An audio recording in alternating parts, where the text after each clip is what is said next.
ఉన్నప్పుడు 10 సంవత్సరాలు ఏం చేసిరో చెప్పండి. ఫస్ట్ ఏం చేసిర్రు చెప్పండి. ఎన్ని ఉద్యోగాలు ఇచ్చారు? తెలంగాణ ఉద్యమం 10 ఏళ్ళు జరిగింది. 10 ఏళ్ళ ఉద్యమం అంతా ఉద్యోగాల కోసమే. మరి మీరు అధికారంలోకి వచ్చి 10 ఏళ్లలో ఎన్ని ఉద్యోగాలు ఇచ్చారు అధ్యక్ష? ఏమన్నా అంటే నోటిఫికేషన్ ఇస్తే వాళ్ళకి ఏమన్నా జీతాలు పడ్డాయా? ఉద్యోగ గ్యారెంటీ వచ్చిందా? ఇవాళ ఉద్యోగాలు ఇచ్చింది మేము, నోటిఫికేషన్ ఇచ్చినాం. నోటిఫికేషన్ అంతా వాళ్ళ ఇంట్లోకైనా జీతాలు వచ్చినాయా? ఏమైనా ఆర్డర్ ఇచ్చిర్రా? ఇవాళ ఎట్లున్నాయంటే అధ్యక్ష వీళ్ళు చెప్పేది పాండవులు సంపాదించిందంతా కౌరవుల తద్దడానికే అంటారు. వీళ్ళు చేసిన వాటికి అప్పులకు కొప్పులు కట్టడమే సరిపోతుంది సార్ వడ్డీలు. ఈరోజు హరీష్ రావు గారు ఇంత బాగా మాట్లాడాడు. మరి ఇన్ని వేల కోట్లు రైతులకు అప్పు ఎక్కడైంది? ఏ కాలంలో అయింది? ఇవాళ నీ నియోజకవర్గంలోనే 50% కాలేదంటున్నావు. మరి ఎందుకు కాదంటే మీ గవర్నమెంట్ హయాంలోనే మరి ఆ 20-30 వేల కోట్లు మీ గవర్నమెంట్ హయాంలోనే అయినాయి కదా అప్పులన్నీ రైతులకు. మీకు అంత చిత్తశుద్ధి ఉన్నప్పుడు ఎందుకు మరి కట్టలే? మీరు ఏకకాలంలో 1,00,000 రూపాయలు రుణమాఫీ చేస్తా అన్నారు. ఏడ చేశారు అంటున్నా. చేస్తే మేము వచ్చి 6 నెలల తర్వాత వెంటనే రైతు రుణమాఫీ అయింది. 6 నెలల్లో చేసుకున్న అప్పు కాదు కదా రైతులది. ఇవాళ యాసలు ప్రాసలు ఇప్పుడు బాగా మాట్లాడుతున్నారు సార్. మేము 2.5 ఏళ్ళకే మీకు అంత బాధ అవుతుంది. 10 ఏళ్ళు ఏం చేసారో లెక్కలతో సహా చెప్పండి. ఎన్ని లక్షల మందికి ఉద్యోగాలు ఇచ్చారు? ఎన్ని లక్షల మందికి ఇల్లు ఇచ్చారు?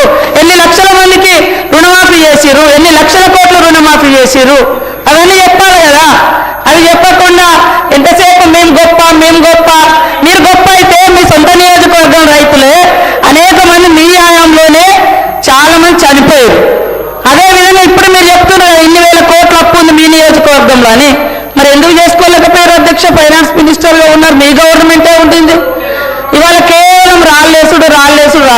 మేము గొప్ప. మీ బాధ అంతా హరీష్ అన్న, మీ బాధ అంతా అధికారం పోయిందాం అంతే తప్ప ఇంకోటి కాదు. అయ్యో అనకమ్మా, 10 ఏళ్ళు ఇక్కడ అనుభవించారు, నువ్వు అక్కడ పోయినావు అధికారం అనుభవించి ఒకసారి ఏమంటే కాంగ్రెస్ నాకు ఏం చేసింది బాగా అనిపించింది. మాలాంటి వాళ్ళ వీడియోలు చూస్తుంటే కాంగ్రెస్ ఏం చేసిందా? ఇవాళ మాట్లాడడానికైనా మనం చేసింది మనం గొప్పగా చెప్పుకోవాలి. చేసిన దాని మీద కూడా మన్ను పోసుడు గొప్ప కాదు. చేసింది కూడా మన్ను పోసి మేము ఎక్కడంటే అక్కడ గొప్ప అని చెప్పుకోవడం కాదు.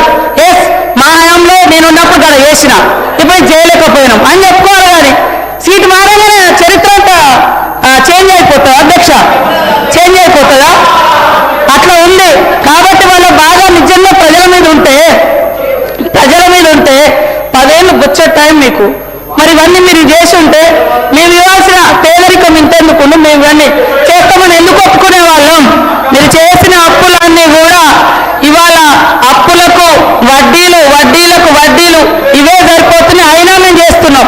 ఇవాళ రాష్ట్రంలో ఉన్న 1.5 కోటి మంది పేదలకు ఇవాళ సన్నబియ్యం ఇస్తుంటే మీరు ఓర్వలేకపోయారు. ఇవాళ మేము ఇందిరమ్మ బీమా జీవిత బీమా పెడితే ఓర్వలేకపోతున్నారు. ఏం ఓర్వలేకపోతున్నారు?